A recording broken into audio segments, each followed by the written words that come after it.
네, 최근 미국 소비 지표가 부진하면서 경기 둔화에 대한 우려가 커지는 분위기입니다. 물가도 확실하게 잡히지 않아서 일각에선 스태그플레이션 가능성까지 제기하는데요. 그 여파로 지난 주말 뉴욕 증시가 급락했고 우리 시장에서 장 초반 대표주들의 하락세가 두드러졌죠. 방산주와 조선주는 다시 랠리를 이어갈지 10년간 이어졌던 중국 한한령 해제 기대감을 높여도 될지 자세히 알아보겠습니다. 허재환 유진투자증권 리서치센터 상무 나오셨습니다. 상무 어서 오십시오. 네, 안녕하십니까. 자, 이 미국 경제 굉장히 좋은 줄만 알았는데 뭐 소비 지표들이 갑자기 좀 나빠지면서 증시가 좀 큰 타격을 받았어요. 미국 소비 둔화가 뭐 현저하게 지금 확실해지는 거예요? 어떤 건가요? 사실 그렇진 않다라고 보고 있습니다. 그렇진 않다. 네, 지난 연말까지 미국 소비가 굉장히 좋았지 않습니까? 네. 근데 뭐 지금 트럼프 취임한 지 한 달도 안 돼서 갑자기 경기가 나빠진다 이렇게까지 볼 거는 아닌 것 같고요. 최근에 우려가 되는 것들은 대부분 이제 소비 심리, 그러니까 심리 지표가 조금씩 나빠지고 있다 이렇게 좀 봐야 될 것 같고. 심리 지표. 예, 심리 지표가 나빠진 가장 큰 이유는 역시 관세입니다. 관세 부과 우려. 네. 네. 근데 사실 이제 이게 좀 시기적인 것과도 저 같이 맞물려 생각을 해봐야 되는데요. 네. 미국 기업들이 대부분 연말 연초가 되면은 이 가격을 한번 다시 조정을 합니다. 그래서 지난 1년 동안 인건비 올린 거라든지 뭐 다른 요금이 올라가는 것들을 반영을 해서 네. 제품이나 서비스 가격을 올리거든요. 근데 그러다 보니까 여기에다가 관세까지 올리면은 더 물가가 높아지는 거 아닐까? 그러면 소비를 줄여야지 않을까라는 것들이 이제 소비 심리 조사에서 나타나면서 네. 이런 것들이 이제 미국의 어떤 그 지표들에서 나타났고 이게 사실은 조금 예상하지 못했던 부분들이다 보니까 좀 타격이 좀 있었던 것 같은데 예. 뭐 그렇다고 해서 미국 경기가 되게 나쁘다라고 보기는 어렵고 그래요? 지금 소비가 약간 여기서 이제 관세까지 올라가게 되면 물가에 대해서 좀 부담을 느끼게 되는 게 아닌가라는 걱정을 하는 단계다 이렇게 좀 봐야 될 것 같습니다. 소비 심리 지수가 안 좋아진다. 이제 관세가 부과되면 소비를 못 하겠구나, 줄여야 되겠구나 하는 걱정 때문에 심리가 안 좋아지는데 그러면서 동시에 지금 물가는 잘 확실하게 잡히진 않잖아요. 네네. 연준이 원하는 수준까지 잘 안 내려가는데 그러니까 물가는 잘 안 내려간다. 소비 이러다 둔화되면 우리가 말하는 뭐 경기 침체 속에 물가 상승, 스태그플레이션이 오는 게 아니냐 이런 예상까지인데 이것도 조금 과도한 반응이네요. 그러면 그런가요? 예, 그렇습니다. 사실 스태그플레이션이라는 거는 너무나 고통스럽기 때문에 저희가 이제 많이들 얘기를 하고 특히 이제 경제학자들이 이제 걱정들을 많이 하게 되는데 사실 역사적으로 보면 특히 1970년대 석유 파동 때 나타났었던 게 가장 대표적인 스태그플레이션이고요. 그 외에는 사실은 저희가 이제 스태그플레이션이라고 말할 만큼의 어떤 사건들, 그런 현상들은 그다지 자주 나타나거나 흔하게 나타나는 일은 아닙니다. 그리고 역사적으로 봤을 때 미국이 이렇게 관세를 올렸을 때요, 실제로 물건값이나 이런 부분들이 조금 오르긴 오르지만 대체로 보면은 일시적으로 올랐다가 일시적이다. 예, 올랐다가 좀 안정을 되기도 하고 예. 또 이게 계속해서 가격이 올라가게 되면 수요가 위축이 되다 보니까 어떻게 보면은 또 연준이 금리를 내려야 되는 상황으로 갈 수가 있어서 사실 이제 스태그플레이션에 대한 걱정은 있지만 그러한 걱정이 실현될 가능성은 그렇게 높지 않고 네. 된다고 하더라도 되게 짧게 끝날 거다라고 저희는 좀 보고 있습니다. 네, 스태그플레이션 우려는 뭐 그렇게 될 가능성이 좀 그렇게 높지 않다 이렇게 이제 말씀해 주셨고, 자 연준의 금리 얘기를 잠깐 언급을 해주셨는데 그동안에 이제 뭔가 물가가 떨어지지 않으니까 연준이 금리를 조금 올해 쉽게 못 내릴 거다 이런 전망이 좀 많았는데 만약에 소비 심리가 이렇게 둔화되면 뭐 그런 것도 좀 바뀌어서 금리 인하도 좀 조금 더 먼저 일어나는 게 아닌가 하는 이런 전망도 있는데 어떻게 보십니까? 1월 연준의 의사록도 공개가 됐잖아요. 네네. 첫 번째 금리 인하 언제쯤 가능할까요? 예, 저희는 한 3분기 정도의 예상을 좀 하고 있습니다. 3분기에 네. 좀 늦게 보시는 네. 거네요. 네. 그러니까 이제 저희는 미국 경기가 그렇게 나쁘지 않고 또 물가가 서서히 둔화가 될 거기 때문에 지금 연준이 당장은 금리 인하를 하지 않을 거다라고 생각을 좀 하고 있고요. 네. 특히 이제 1월 달 FOMC 의사록에서도 나타났지만 어쨌든 지금 미국이 물가가 둔화는 되고 있지만 원하는 속도가 나오지는 않고 있는 것은 확실한 것 같고요. 그리고 여기에 트럼프 정책이 미치는 영향까지는 아직까지는 이제 그 FOMC, 즉 미국의 중앙은행에서 충분히 데이터들을 확인하지 못했기 때문에 이런 것들을 확인할 때까지는 예. 꽤 시간이 좀 걸릴 거다. 아. 적어도 한 분기 이상의 시간이 걸릴 거다라고 보면은 예. 빨라도 한 6월 정도. 빨라도 6월. 그래서 웬만하면 한 3분기 정도부터 만약에 금리를 내린다고 하면 그때부터 내리지 않을까 이렇게 예상을 하고 있습니다. 만약에 3분기에 금리 인하 연준이 한다면 그런 올 한 해 전체로 보면 한두 차례 정도밖에 못 내릴 거다. 이렇게 보세요, 그럼? 3분기 네, 그렇습니다. 저희는 아마 한 번 정도 한번 할까 정도? 이렇게 좀 예상을 좀 하고 있고요. 예. 그 근간에는 결국은 미국 경제가 그렇게 나쁘지 않다라는 거를 저희는 이제 전제로 하고 있습니다. 네, 그러네요. 소비 심리 둔화 그런 조짐이 조금 있지만 그래도 미국 경제에서 전반적인 상황을 보면 3분기에 한 번 정도 낮출 것이다. 이렇게 허재관 사무께서 보셨고 증시로 들어가 보면 최근 작년에 정말 아주 신나게 올랐던 미국 빅테크주 요즘 탄력이 좀 많이 떨어진 것처럼 보이고 반면에 중국의 빅테크 기업들의 주가는 네. 아주 정말 신나게 오르고 있는데 어떤 변화, 어떤 환경이 이렇게 달라진 거예요? 뭐 한마디로 말씀드리면 딥시크 영향이다라고 좀 봐야 딥시크의 될 것 영향이다. 같습니다. 그러니까 이제 중국의 딥시크가 네. 미국의 큰 기업들이 엄청나게 천문학적인 돈을 투자를 해서 만드는 이 AI 모델을 거기에 10분의 1도 투자를 하지 않고도 충분히 잘 만들 수 있다라는 거를 이제 좀 보여주면서 미국의 이제 AI와 관련된 업체들, 반도체와 관련된 업체들을 중심으로 해서 주가가 굉장히 좀 많이 그러네요. 올랐고요. 예. 그리고 여기에다가 이제 많이들 아시겠지만 이제 중국의 마윈이 이제 2021년 이후에 처음으로 등장했죠. 등장을 해서 시진핑 주석과 이제 악수를 하면서 또 거기에다가 앞으로 3년 동안 뭐 엄청난 규모의 또 AI 투자를 하겠다라고 투자를 하겠다. 얘기를 하니까 어떻게 보면 이제 글로벌 투자자들이 미국의 AI 투자가 지속이 될 거긴 하겠지만 미국의 빅테크 기업들보다는 아직도 많이 쌓여진 저평가되어 있는 중국의 빅테크들한테 관심을 갖게 되는 것 같습니다. 그러니까요. 지금 올 들어서 보니까 중국판 M7 기업 주가 상승률이 뭐 60%, 70%, 특히 알리바바 상승률 정말 놀라운데 우리가 미국 빅테크 주가가 조금 부진한 거에 한 복판에 바로 엔비디아 그리고 뭐 테슬라도 있습니다. 특히 엔비디아의 경우에는 뭐 지난해 정말 대단했는데 이제 4분기 실적이 이번 주 나오죠. 네, 그렇습니다. 자, 엔비디아 좀 부진한 주가 전망을 돌려놓을 수 있을지 시장에서는 어떻게 실적을 지금 얘기하고 있습니까? 근데 실적은 굉장히 좋을 겁니다. 좋을 거예요. 뭐 최근 들어서 특히 최근 한 1, 2년 동안 엔비디아가 예상을 하회한 적은 거의 한 번도 없었고요.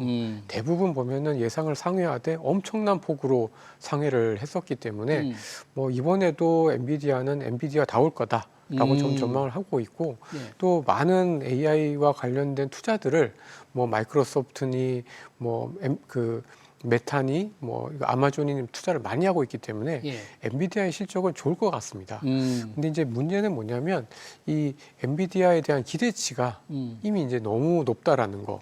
그리고 최근 들어서 계속 문제가 되고 있는 블랙웰이라고 하는 GPU 중에서도 신제품의 성능이 얼마나 더 빨리 더 좋아질 거냐. 이게 좀 관건일 거다라고 좀 보여지는데요. 아마도 이제 엔비디아의 가장 큰 문제는 엔비디아 자신일 거다. 엔비디아 자신이다. 지난해 이제 자기네들이 기록했던 성장의 그 속도를 계속해서 유지를 할 수 있는지가 좀 관건일 텐데 아마도 작년, 재작년에 워낙이 많이 그리고 빠르게 성장을 했기 때문에 역기조 효과를 감안을 하면은 그래도 증가율이 조금씩은 떨어질 거고 이 부분에 대해서 투자자들이 아주 긍정적인 반응을 하기보다는 좀 조심스럽게 보지 않을까 이렇게 예상을 하고 있습니다.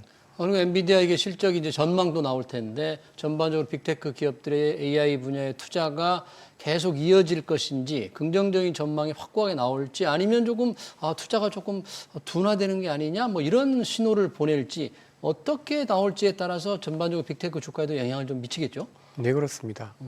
근데 이제 아까도 좀 말씀드린 것처럼 투자는 계속 늘어날 거고요. 투자는 늘어날 거다. 다만 이제 증가율이 문제인 거죠. 증가율이. 왜냐하면 이제 2022년 말에 챗 GPT가 나오면서부터 지난 2년 동안 엄청나게 투자를 좀 했는데요.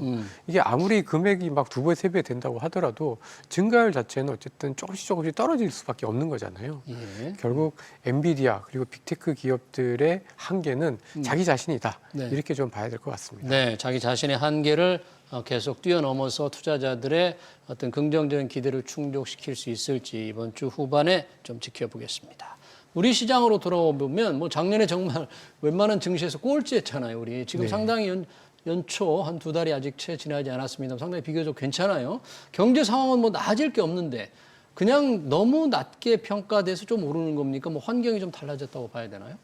예, 물론 첫 번째 가장 큰 이유는 이제 지난해 저희 한국 주식 시장이 다른 시장들 대비해서 너무나 저조했고 또 그만큼 이제 저평가 싸다라는 거. 이게 이제 가장 큰 이유인 것 같고요. 근데 또 여러 가지 이유들 중에 또 좀 중요하게 볼 수 있는 거는 생각보다 유럽이 되게 좀 요즘 좋아지고 있습니다. 유럽이?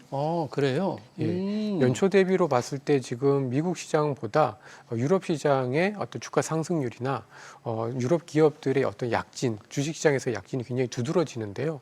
결국 뭐 종전에 대한 기대감도 있기는 하겠습니다만은 어쨌든 유럽이 좋아지게 되면 또 유럽에 수출을 많이 하는 중국이 좋아질 수가 있고 중국이 좋아지고 중국이 좋아지면 또 한국이 또 반사 수혜를 받을 수가 있기 때문에 이게 서로 같이 연결이 되어 있는 게 아닌가라고 좀 보여집니다. 그래서 결국은 굉장히 싼 상황에서 유럽이 전쟁이 끝나게 되고 재건에 대한 어떤 그런 기대감들 재건 기대감 이런 것들이 좀 높아지면서 결국은 중국 그리고 한국 또 이렇게 좀 투자 심리가 좀 좋아지고 있는 것 같고요. 또 중국 시장이 좀 좋아지고 미국의 빅테크가 갖고 있었던 어떤 그런 혁신의 독점이라는 게 딥시크 때문에 약간 약해지다 보니까 그동안 너무 많이 올랐고 좀 비싸져 있는 미국보다는 굉장히 싸져 있는 시장으로 글로벌 투자자들이 조금씩 눈을 뭐 적극적으로 투자는 하고 있지는 않습니다만 조금씩 눈을 돌리고 있다 이렇게 좀 봐야 될 것 같습니다. 네, 지금 외국인 투자자들이 우리 뭐 순매수 이렇게 늘리고 있는 건 아니죠, 그렇게 많이. 외국인 투자자들이 그러나 전체 분위기는 유럽이 좋아지면서 중국, 한국으로 이어지는 기대 심리가 좀 있다 그런 얘기시네요.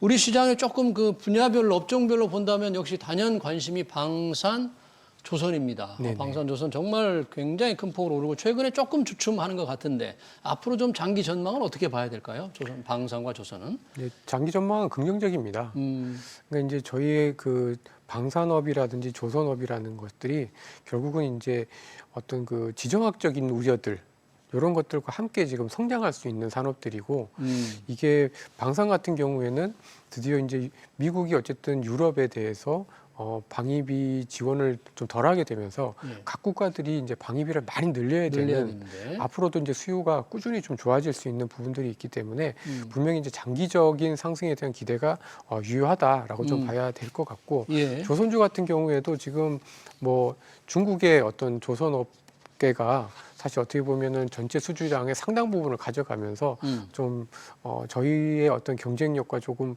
비교가 좀 되고 있긴 합니다만은 지금 중국을 견제할 수 있는 그나마 유일하게 경쟁력을 갖고 있는 산업이 그러니까 한국의 조선 업종이기 때문에 오히려 거기에 따른 다른 국가들의 어떤 수주라든가 것들 이런 것들이 조금 더 몰릴 수 있는 상황이기 때문에 전체적으로 방산, 조선에 대한 장기 전망은 좀 긍정적이고요.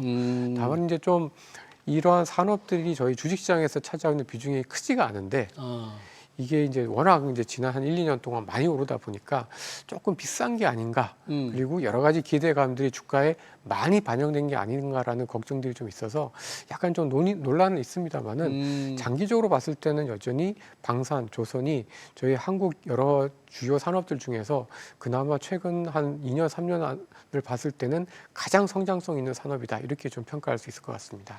근데 말씀하신 대로 이제 조선의 경우에만 보면 좀 과열이 있다 그래서 공매도가 이제 3월 말에 전면적으로 재개가 될 예정인데 재개되면 공매도 타깃이 될 수 있다. 일각에서 이런 이제 분석과 지적도 좀 있는 것 같아요. 그런 흐름이 좀 있나요?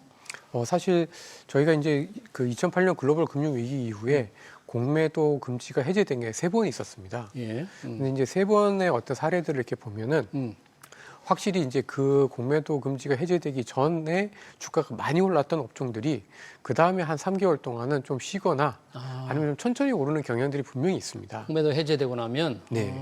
그래서 이제 어떻게 보면 이제 3월 말에 공매도 금지가 해제가 되기 때문에 당연히 그동안 가장 많이 올랐던 조선이나 방산 업종이 그 타깃이 될 수 있는 그 대상이 될 수 있는 상황은 맞는데 예. 이러한 것들이 장기적으로 이어지지는 않습니다. 장기적으로 하진 않는다. 결국은 기업들의 어떤 성장이라는 거는 장기적인 성장성과 함께 가는 거기 때문에 네. 잠깐 한 3개월, 한 1, 2개월에서 길면 3개월 정도 조정을 받고 난 다음에는 네. 다시 주가는 원래 자리를 찾아가는 경향들이 좀 있었기 때문에 예. 뭐 기본적으로 단기적인 부담은 예상이 되지만 그래도 이것 때문에 장기적인 전망에 대한 기대까지 저버릴 필요는 없다라고 말씀드릴 수 있을 것 같습니다. 네, 그렇군요. 요즘 삼성전자 뭐 그렇게 강한 탄력은 아닌데 더 이상 떨어지지 않으면서 조금씩 회복되는 모습을 보였습니다. 이게 이제 자사주 매입의 영향이다 이렇게 보는 분도 있던데 자사주 매입이라는 게 원래 계획이 있었잖아요. 10조를 산다는 계획이 있어서 그걸 약속대로 좀 이행하는 정도인데 그 영향인지 아니면 뭐 업황이 좀 달라지고 있는지 어떻게 분석을 해야 될까요? 그러니까 기본적으로는 이제 삼성전자도 역사적인 어떤 밸류에이션 저점 수준에 있기 때문에 기본적으로는 굉장히 좀 저평가되어 있다라는 거를 좀 저희가 기억을 좀 해야 될 것 같고요. 네. 그런 상황에서 지금 현재 그 올해 반도체 업체들, 특히 삼성전자나 하이닉스를 비롯한 반도체 업체들의 실적이 작년과 비교를 해봤을 때 굉장히 많이 낮아져 있습니다. 실적이. 예.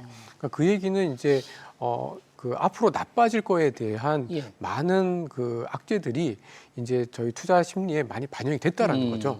그래서 이제는 어느 정도 현실성 있게 이제 기업들의 이익에 대한 기대치라든지 주가가 형성이 되어 있고 여기다가 아까 잠깐 말씀드린 것처럼 최근 들어서 이제 유럽이 조금씩 유럽. 좋아질 수 있다라는 기대감. 예. 그다음에 중국이 뭐 이구환신이라든지 이런 정책을 통해서 뭐 핸드폰 보조금 주고 이제 이런 정책들을 하고 있다 보니까 뭐 핸드폰이라든지 다른 쪽에서 뭔가 수요가 더 나빠지진 않고 있다라는 기대감이 있는 것 같습니다.